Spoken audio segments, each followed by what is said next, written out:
நடைபெற்ற உங்கள் கனவை சொல்லுங்கள் திட்ட தொடக்க நிகழ்ச்சியில் மாவட்ட ஆட்சியர் ஸ்ரீகாந்த், சீர்காழி எம்எல்ஏ பன்னீர்செல்வம் பயனாளிகளுக்கு கணக்கெடுப்பு படிவங்களை வழங்கினார்.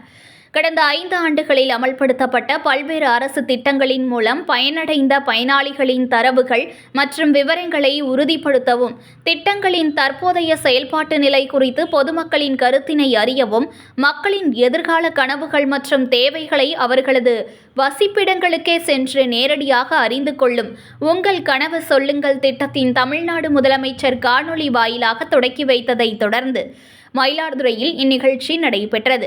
மயிலாடுதுறை மாவட்டத்தில் ஊரக பகுதியில் 2.34 லட்சம் குடும்பங்களிலும், நகர பகுதிகளில் 35,000 குடும்பங்களிலும் உங்கள் கனவை சொல்லுங்கள் கணக்கெடுப்பு பணி நடைபெற உள்ளது. இந்த கணக்கெடுப்பு பணியில் மொத்தம் 557 கணக்கெடுப்பாளர்கள் ஈடுபட உள்ளனர். இந்த களப்பணி தமிழ்நாடு மகளிர் மேம்பாட்டு நிறுவனம் மூலம் மேற்கொள்ளப்பட உள்ளது. பொதுமக்கள் தெரிவிக்கும் கருத்துக்களை பதிவு செய்ய தனியாக கைபேசி செயலி இதற்கென உருவாக்கப்பட்டுள்ளது. நிகழ்ச்சியில் திட்ட அலுவலர் ஸ்ரீனிவாசன், நகராட்சி தலைவர் செல்வராஜ் ஆகியோர் கலந்து கொண்டனர்.